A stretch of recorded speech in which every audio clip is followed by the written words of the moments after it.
Hello, and welcome to Storytime. We are going to start a whole series of stories from the Brothers Grimm. They were brothers from Germany who collected a lot of well known folk tales that had never been written down. Since then, they've been written down and they've been retold and reimagined. And we're going to do our own set of reimagining of the Grimm's Brothers fairy tales. So this week, our first story is called Little One Eye, Two Eye, and Three Eyes. But first, we'll start with our song. Hello, friends. Hello, friends. Hello, friends. I'm glad to see you here. Once upon a time, there was a woman who had 3 daughters. The oldest one was called One Eye because she had one eye right in the middle of her forehead. The middle girl was called Two Eyes because she was very ordinary and she had 2 eyes right here in the usual place. And the youngest was called Three Eyes because she had 2 in the regular places and she had one more right in the center of her forehead, just like her oldest sister. Because the second sister was so ordinary looking, she was looked down on by her sisters and she was despised by her mother. That's a fancy word that means her mother didn't like her at all. She was very mean. You are no better than common folk, they would say to her. You do not belong to us. And they would push her, and they would give her their worn-out clothing to wear, and they gave her nothing to eat except the scraps of food left on their plates. Ew. One day, Two Eyes had to go to the forest to take care of the family's goat. And she was very, very hungry when she went because her sisters had given her nothing to eat that morning. Nothing. She sat down on a hill where the goat was eating beautiful green grass, and she was so sad. She just sobbed and sobbed and sobbed. It was like rivers of tears were running out of her eyes. And after a while, she looked up, and she saw a very wise woman standing by who said, "Why are you crying, Two Eyes?" "Because I have 2 eyes like ordinary people," replied the girl. "And so my brothers and sisters dislike me, and they push me into corners, and they throw me their old clothes, and they give me nothing to eat but the leftovers off their plates, and today they gave me nothing." "Dry your eyes now," said the wise woman, "and I will tell you something which will prevent you from ever being hungry again. You must say to your goat, 'Little kid,'" you know that's what you call a baby goat, right? "Little kid, milk, table, appear!' And immediately a table will appear and food, and you can eat as much as you like. And when you are full and you are done with the table, you must say, 'Little kid, milk, table, depart,' and it will disappear." And with these words, the wise woman went away, and little Two Eyes thought to herself, "I wonder if that would really work." She hoped it was true, for she was very, very hungry. So she looked around. She didn't see anybody watching. She felt kind of silly in case it didn't work, but she said, "Little kid, milk, table, appear!" And immediately a table covered with a very fancy white tablecloth appeared, with a knife and a fork and a silver spoon, no less, and the most delicious dishes of food. And everything was warm like it had just come out of the oven. Two Eyes was amazed. So she said a short grace, and then she began to eat and to eat and to eat. She was so hungry. She finally slowed down. And her tummy was full, and she felt so good. And so she remembered what the wise woman had told her, and she said, "Little kid, milk, table, depart!" And the table disappeared. "This is wonderful," she said with a smile. And that evening she went home with the goat, and she found a dish which her sisters had left behind with their leftover food on it, and she didn't even touch it. And the next morning, out she went again, without taking the scraps of leftover food they had left for her from breakfast. Well, the first day this happened, and the second day this happened, her sisters didn't think much of it. But on the third day, when she did the same thing, they noticed. And they said, something is not right with Two Eyes, for she has left her meals twice. Huh, as if they actually counted as meals. And she has eaten nothing that we left over for her. She must have found some other way of getting food. So they decided to follow her. One Eye went with her that day. And so as Two Eyes got ready to go take the goat out to the meadow, One Eye said, I'm going to go with you and see whether you're really taking good care of the goat. Two Eyes knew it wasn't about the goat at all. So she said, okay, come with. She took the long way to the meadow that day, a long, long walk. And when they got there, One Eye, was so tired from all of that exercise that she was definitely not used to, because she just sat around the house most of the day, all day. And Two Eyes said, come, One Eye, let us sit down and I will sing to you. So One Eye sat down. She really was so tired. And this is what Two Eyes sang. Are you sleeping? Are you sleeping? One Eye, One Eye. And her sister really did fall asleep. Then Two Eyes called her table. And she ate and she drank all she needed. And by the time One Eye woke up, the table had disappeared. And Two Eyes said to her sister, come, we should go home now. It's late in the day. You have been sleeping. So off they went, and Two Eyes left her scraps untouched. Again, at dinner that evening. And the mother said, One Eye, what did you see with your sister all day? And One Eye had to admit, I fell asleep all day. It was hot out there in the sun. The next morning, Two Eyes didn't eat the scraps of breakfast they threw to her either. So the mother said, Three Eyes, you must go and watch. See what Two Eyes is up to. So Three Eyes said to her sister, I'm going to go with you today and just see how you take care of the goat. And Two Eyes thought, yeah, right. You don't care about the goat. You want to know what I do. So off they went. And once again, Two Eyes took the long route up to where the goat liked to feed. And just like One Eye had been tired out, so was Three Eyes. So when they sat down, Two Eyes said to her sister Three Eyes, are you tired? Would you like a nap? How about if I sing to you? And Three Eyes said, oh, that would be good. I'm very tired. Oh, it was a long way out here. So Two Eyes began to sing. Are you sleeping? Are you sleeping? Three Eyes, Three Eyes. But when she got to the second verse, she made a mistake. And instead of singing, Are you sleeping? Three Eyes, she sang, are you sleeping? Are you sleeping?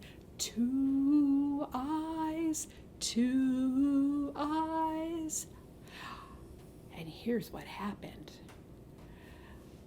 These Two Eyes on Three Eyes' head, they fell asleep. But because the song didn't say, are you sleeping? Three Eyes, the third eye, right here in the middle of her forehead, it stayed awake. So Three Eyes pretended to go to sleep with that eye too. But she was really squinting out and looking. You ever pretend to be asleep so people don't come and try and see what you're doing and you want to watch them? Well, that's what Three Eyes was doing. These Two Eyes really were asleep, but this eye, she was just pretending to be asleep. So as soon as Two Eyes thought her sister was sound asleep, she said, little kid, milk, table, appear. Three Eyes could see this with the eye in the middle of her head. Two Eyes ate her meal, and when she was all done and all full, she sent it back. Little kid, milk, table, depart.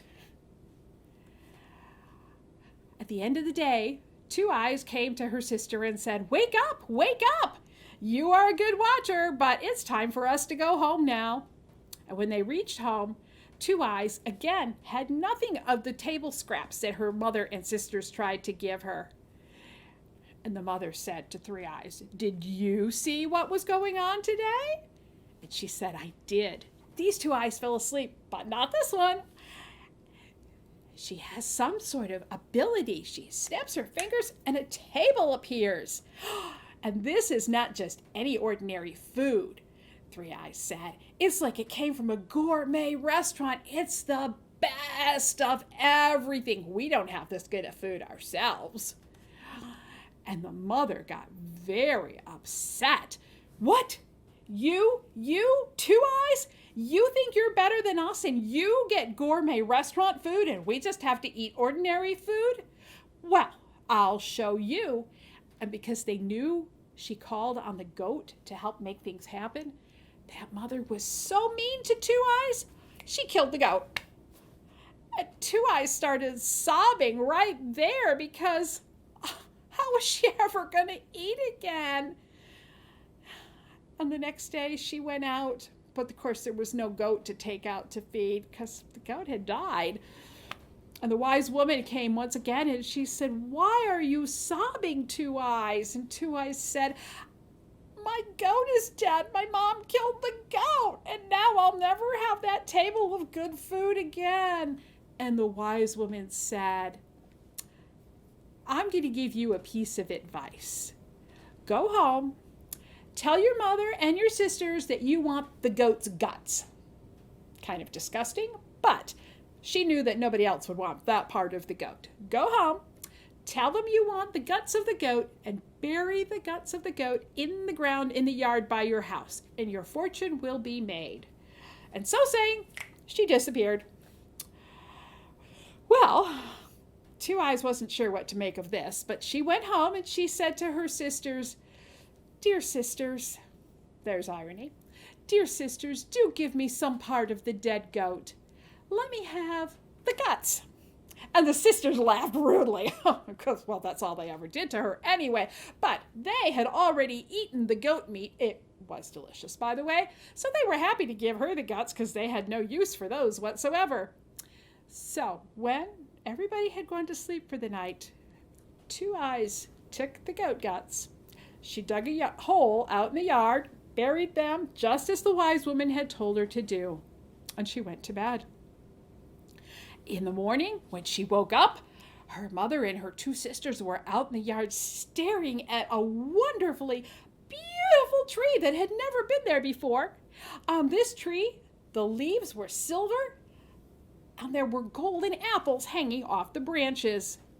The two older sisters had no idea how the tree had come to be in their yard, but Two Eyes realized it was growing right where she had buried the goat's guts. So, as the mother saw it and looked at it, she went to One Eye and she said, "You, go pick some of that golden fruit." So One Eye went up to the tree and she pulled a branch down towards her as if she was going to pull off a piece of fruit, and that branch went boing! And it jumped right away from her. And every time she would go to pick a piece of fruit, the branch would pull back and go boing. So the mother said, "Well, obviously you're not up to the job." So she said to Three Eyes, You go and pick some fruit. Climb the tree. Maybe you'll get a better branch up top." So Three Eyes climbed the tree and she pulled the branch towards her to get an apple off of it, one of those shiny golden apples, and boing! The branch jumped away from her. And every time she tried, it did. And finally, she fell out of the tree. And at last, the mother got so impatient, she climbed the tree herself. Of course, she had no more luck than her two older daughters did either. Every time she would go to grasp a branch, it would go swing and jump back. Two Eyes said, "I'm going to go try." And they said, "Pah, like you're going to succeed. If we can't do it, surely you can't do it." But Two Eyes climbed the tree, and as soon as she touched the branch, the apple came to her, and she got it right in her hand. So she picked all sorts of golden apples and put them in her apron, like a big pocket, and she climbed down the tree. And she was no sooner out of the tree than her mother and her sisters were jumping at her, grabbing all those golden apples and trying to eat them all because they wanted them. They were so envious that she could get the golden apples. Well, of course, they didn't treat her any better. They only treated her worse because now, clearly, she was more special than them. One morning, not too long after the tree appeared, the three sisters were all standing together beneath it when in the distance a young knight came up on his horse. The sisters, seeing him coming, said, "Run away, Two Eyes! Go away and keep out of the way! You will embarrass us because you're so ordinary. We want the knight to notice us."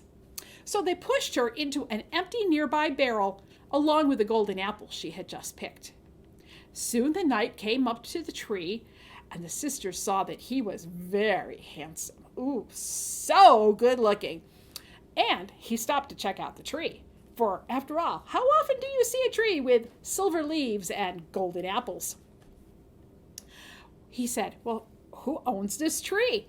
And One Eye and Three Eyes said, "We do. It's our tree." And he said, "Well, I would love to have a branch off this tree full of golden apples." And they said, "Oh, okay."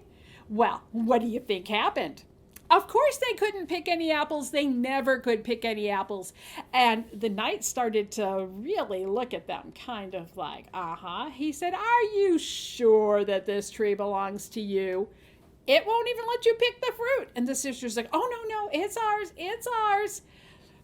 Meanwhile, Two Eyes was still in the barrel where her sisters had pushed her. Well, she took one of those golden apples that was in the barrel with her. She tossed it out, and it landed right at the feet of that knight. When he saw the apple, he was astonished and said, "Well, where did that come from?" Well, One Eye and Three Eye admitted, "We have another sister, but you wouldn't be interested. And she's really funny looking because she only has two eyes." And the knight said, "I would like to meet her. Two Eyes, come here." And so she came out from the barrel, and the knight was amazed at how beautiful she was. And he said, "Two Eyes, can you break a branch off this tree?" And she said, "Well, of course I can, for it is my property." And climbing up, she easily broke off a branch with silver leaves and golden fruit and handed it to the knight.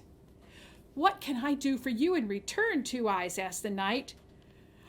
"Will you take me with you?" she asked. "For as it is now, I am always hungry, I am always thirsty, and clearly I don't have much to wear. My sisters treat me so rudely, and so does my mother." And so the knight said, "Well, of course." And he helped her up onto the saddle of his horse, and off they went. When they reached his father's castle, he gave her a room, and she had all the food she could want to eat and beautiful clothes. And over time, the knight came to realize that he loved Two Eyes. And he proposed, and she accepted, and they were married. Her two sisters, however, were very, very jealous. But they said, "Well, she got the knight, but we've got the tree, and now that she's not here, I bet we can make that tree do what we want." Well, do you know what happened the very next morning? That tree disappeared just as quickly as it had come. And do you know what Two Eyes saw outside her bedroom window at the palace the next day? That very tree. It was growing right next to the palace. Years went by, and one morning, two women came to the palace door, knocking, and said, "We are so hungry. Can we please have some food? It could be the leftovers. We don't care. We're just so hungry. We need to eat." And the women came in, and the servants gave them some food. And Two Eyes came to see what was going on, and she looked very carefully, and she recognized, there was a woman with one eye in the middle of her forehead, and there was a woman with two eyes and one more eye in the middle of her forehead. They were her sisters. One Eye and Three Eyes had come to such poverty because they had been so bitter and so cruel to their sister. And of course, they didn't have that tree in their yard anymore. that they had been forced to beg for food. Two Eyes invited them to stay. She took care of them. And over time, the older sister, One Eye, and the younger sister, Three Eyes, came to realize how mean and cruel they had been to their middle sister. They asked Two Eyes to forgive them for all of the cruel things they had done in the days of their childhood. And she said, "But of course, you're my sisters." And that is the story of One Eye, Two Eyes, and Three Eyes. Let's finish with our song. Goodbye, friends. Goodbye, friends. Goodbye, friends. It's time to say goodbye. See you next week for Storytime.